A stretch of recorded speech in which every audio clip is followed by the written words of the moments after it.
द्वारा किया जाएगा। सुनो इंसिडेंट साइट पर जो भी विक्टिम घायल हुए हैं वो अगर चल कर आ सकते हैं तो कृपया बाहर आ जाएं। हमारे दाहिनी तरफ मेडिकल कैंप पर जाकर फर्स्ट एड ले सकते हैं। बड़े पैमाने पर हताहत होने वाली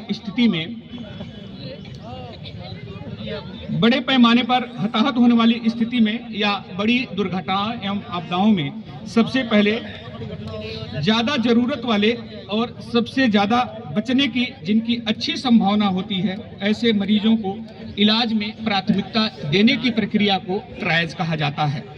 इसमें पल्स, सांस लेने और चोट की गंभीरता जैसी जरूरी संकेतों का तेजी से आकलन करना शामिल है। जब मरीजों की संख्या संसाधनों से ज़्यादा हो तो ट्रायज की कार्रवाई की जाती है और इसमें प्राथमिकता निर्धारित की जाती है। जैसे नंबर 1 प्राथमिकता लाल रंग, ये उन रोगियों को यह प्राथमिकता दी जाती है जिनकी स्थिति गंभीर होती है और जिन्हें त्वरित इलाज की आवश्यकता होती है, जैसे कि जिन्हें वायु मार्ग में या सांस लेने में कठिनाई हो, अनियंत्रित या गंभीर रक्तस्राव हो रहा हो तथा जिनका मानसिक स्थिति चेंज हो रही है या अर्थात अल्टर मेंटल स्टेटस हो। दूसरी प्राथमिकता पीला रिबन ऐसे रोगियों को दी जाती है जिनको कि थोड़ा सा रुक करके भी इलाज दिया जाए तो उन्हें कोई हजार्ड या कोई खतरा नहीं होता है। जिनकी स्थिति इस प्रकार से होती है, जिन्हें पीठ में चोट हो या सॉफ्ट मल्टीपल फ्रैक्चर भी हो सकता है। प्राथमिकता तीसरी हरा रिबन ऐसे रोगियों को दिया जाता है जिन्हें बहुत मामूली चोटें लगी हुई होती हैं और जिनको कि हम विलंब से भी उपचार देंगे तो उन्हें उनके जीवन को कोई जोखिम नहीं हो सकता है, जिन्हें न्यूनतम देखभाल की आवश्यकता होती है। जैसे सॉफ्ट टिश्यू इंजरी, मामूली दर्द, सूजन या हाथ या पैरों में विकृति होना या छोटा मोटा फ्रैक्चर। 0 प्राथमिकता काला रिबन ऐसे लोगों को दिया जाता है जो मृत हों या जिन्हें उपलब्ध संसाधनों से बचाया नहीं जा सकता है, जिनमें साइन ऑफ डेथ नजर आ रहे हैं, जैसे एम्पुटेशन, जिसके शरीर का सिर धड़ से अलग हो गया हो या बॉडी अकड़ गई हो जिसमें सड़न महसूस हो रही हो इत्यादि। हालांकि किसी भी विक्टिम को मृत घोषित करने की अथॉरिटी चिकित्सा अधिकारी को होती है। ट्रायल्स की कार्रवाई बहुत ही तेजी के साथ की जाती है और इस दौरान विक्टिम को फर्स्ट एड भी देते हुए उन्नत उपचार के लिए हायर हॉस्पिटल प्रेषित कर दिया जाता है। आप देख सकते हैं कि सफेद कोट पहने हुए एनडीआरएफ के नर्सिंग असिस्टेंट गोल्डन आवर का ध्यान में रखते हुए अनकॉन्शियस विक्टिम को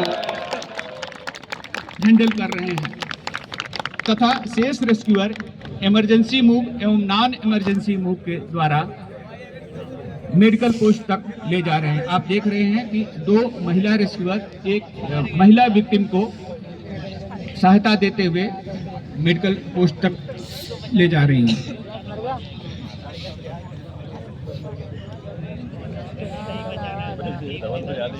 ट्रायज तुरंत जरूरतों का पता लगाने के लिए शुरुआती और सबसे तेज आकलन है।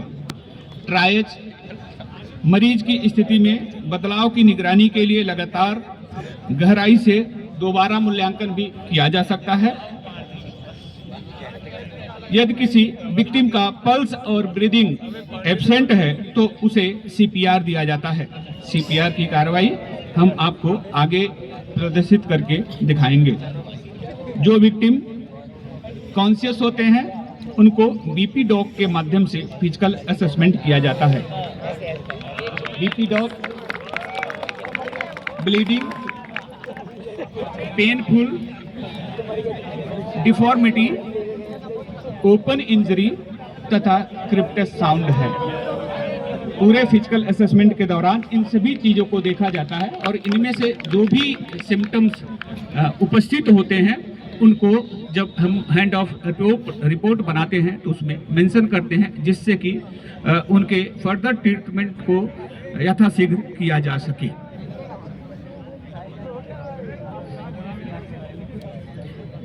ट्रायज के बाद 3 विक्टिम को अलग अलग आम आदमी या कम्युनिटी वॉलेंटियर किस प्रकार से फर्स्ट एड दे सकते हैं, उस कार्रवाई को हम आपके सामने प्रदर्शित करेंगे।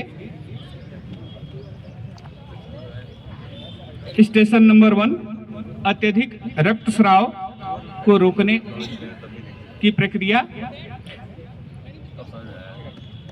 जैसा कि आप देख पा रहे हैं कि आपके सामने मेडिकल स्टेशन नंबर 1 स्थापित किया गया है। यहाँ पर किसी भी रोगी को, कोई भी ऐसा विक्टिम है जिसको कि बहुत ज़्यादा रक्तस्राव हो रहा है, तो किस तरह से रक्तस्राव को कम किया जा सकता है या रक्तस्राव को रोका जा सकता है, उसको हम लोग प्रदर्शित करेंगे।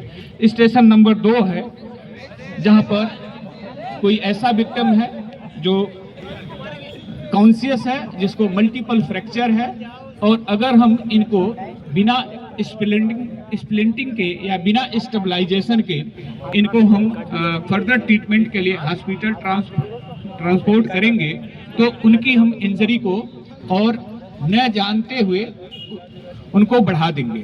इसलिए हम यहाँ पे उनको स्प्लिंटिंग और स्टेबलाइजेशन करके दिखाएंगे। और स्टेशन नंबर 3 पर हम CPR की कार्रवाई दिखाएंगे। अब हम आप सभी का ध्यान स्टेशन नंबर 1 पर ले जाना चाहेंगे, जहां पर आप देख सकते हैं कि NDRF की रेस्क्यूअर विक्टिम के रक्तस्राव को रोकने का प्रयास कर रही हैं।